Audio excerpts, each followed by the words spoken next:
ربنا آتنا في الدنيا حسنة وفي الآخرة حسنة وقنا عذاب النار.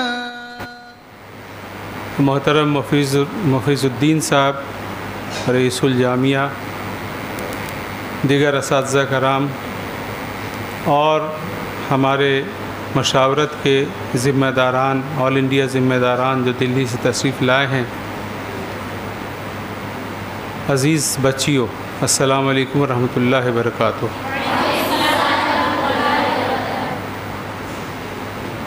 یہ اس علاقے میں جو کہ انتہائی کوردہ علاقہ کہلاتا ہے، اس علاقے میں اتنا بڑا ادارہ قائم کرنا اور اس کو بحسن خوبی چلانا پورے نظم اور انتظام کے ساتھ، یہ واقعی ایک لائق تحسین کام ہے جو ہمارے ذمہ داروں نے یہاں انجام دیا ہے. جناب مفیض صاحب کی کوششیں اور اساتذہ کرام کی محنتیں ایسی ہیں جس کا ثمرہ ابھی آپ کے کی شکل میں آپ لوگوں کو دیکھتے ہوئے محسوس ہوتا ہے. اللہ تعالیٰ انہیں جزائے خیر عطا کرے. ایک دو بات بہت ہی مختصر انداز میں رکھنا چاہتا ہوں. وہ یہ ہے کہ ایک بات یہ ہے کہ اردو زبان پر، اس کی صحت پر پوری توجہ کی ضرورت ہے. اگر ہم نے چونکہ اس ماحول میں ہمیں رہنا ہے، ارریہ میں، پورنیہ میں، اس علاقے میں، بہار میں، تو زبان کی بڑی اہمیت ہے. بعض دفعہ میں محسوس کرتا ہوں، میں آپ ہی کے بیچ کا آدمی ہوں، میں کہیں باہر سے نہیں آیا ہوں، کہ اپنے مافی الضمیر کو ادا کرنے میں پڑھے لکھے لوگوں کو بھی جن کی زبان بہت صاف نہیں ہے تو بڑی دشواری ہوتی ہے. اس لیے میں یہاں کے ذمہ داروں سے گزارش کروں گا کہ آپ اردو کنورسیشن، بات چیت، اس کی تقریر اور اس پر گویا تبادلہ خیال کریں، اردو کے صحت کی طرف بھی خیال رکھیں.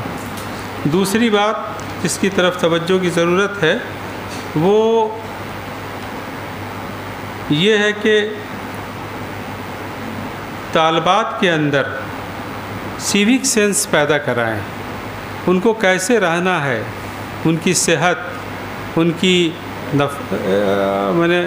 رہنے سہنے کا طریقہ، ان کی طہارت و نفاست کیسی ہونی چاہیے، وہ کوئی ٹیچر یا کوئی استانی ڈنڈے کے زور پر نہ کرائے، بلکہ ان کے لیے ایسا پروگرام ہفتے دو ہفتے میں رکھا کریں تاکہ ان کو خود ہی اس سینس کو ڈیولپ کرنے میں مدد ملے اور خود وہ اس پر متفکر ہوں کہ ہمارا سیوک سینس بڑھے اور ہم کیسے رہیں، کیسے اپنے کپڑوں کو طے کر کے رکھیں، کیسے چپل کو رکھیں، کیسے کپڑوں اور اپنے آپ کو سنوار کے رکھیں.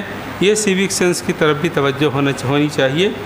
بعض دفعہ ہوتا یہ ہے کہ پڑھنے لکھنے کے دھن میں آدمی اس چیز کو بھول جاتا ہے. اسی طرح جو تیسری چیز ہے وہ یہ ہے کہ ہماری رائے ہے کہ ہفتے نہیں تو 10 دن نہیں تو 15 دن میں یہ جو آبادی آپ کی ہے، اس آبادی میں آپ کی بچیاں جائیں اور ہائیجینک پوائنٹ آف ویو سے، صحت عامہ کے ویو سے ان کے گھروں میں جائیں، ان کو بتائیں کیسے رہنا ہے. عورتیں جو ہمارے یہاں کی ہیں بہت کم پڑھی لکھی ہیں، بلکہ جاہل ہی ہیں زیادہ تر. ان کے رہنے سہنے کا جو ایک نظر میں دیہاتوں میں انداز ہوتا ہے، ان کے کپڑے ایک دم گندے، ان کا گوبر بھی وہیں پر ہے اور کھانا بھی وہیں پر ہے، جانور پیشاب بھی وہیں پہ کر رہا اور بغل میں ہم وہیں پہ بیٹھے ہوئے ہیں. تو یہ جو نقصان ہوتا ہے صحت کا، یہ بہت بڑا ہے. تو اس سے سوشل سروس کا جذبہ بھی پیدا ہوگا ہماری بچوں کے اندر، اور اس کے ساتھ ساتھ ان کی اصلاح بھی ہوگی. تو ہائیجینک پوائنٹ آف ویو سے بھی ہم کو دیکھنا چاہیے کہ ہم ان کے لیے کیا کر سکتے ہیں. اور اگر اسکول یہ مدرسہ یہ پروگرام بنا لے کہ مہینے میں ایک دفعہ 4 گھنٹے کے لیے ہماری بچیاں بستیوں میں جائیں اور سلیکٹڈ گھروں میں، منتخب گھروں میں جا کر کے ان کو طریقہ بتائیں، تو اس سے ان کے اندر بھی صلاحیتیں پروان چڑھیں گی، ان کا سینس بھی ڈیولپ کرے گا اور ان کے یہاں بھی کچھ نہ کچھ بھلائی کا کام ہو جائے گا. آخری بات یہ ہے، جناب تحسین صاحب نے اس کی طرف اشارہ کیا ہے، میں یہ کہتا ہوں کہ آپ کا ہمارا عوامی رابطہ ہونا چاہیے۔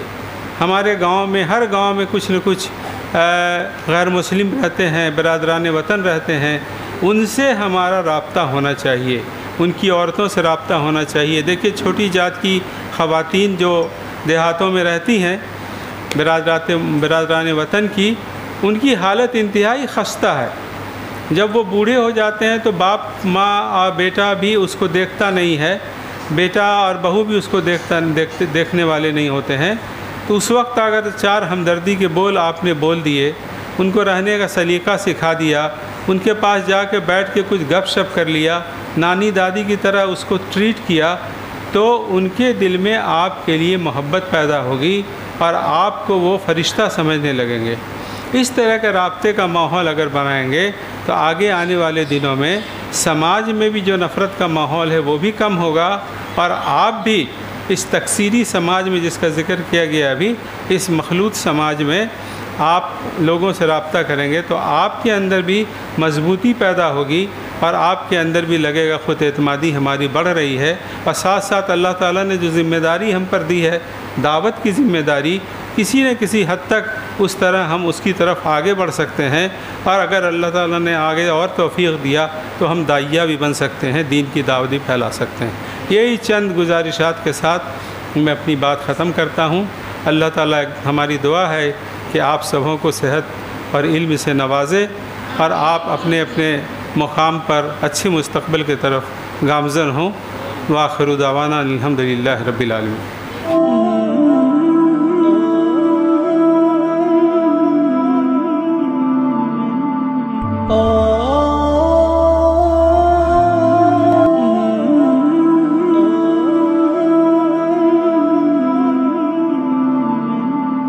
Oh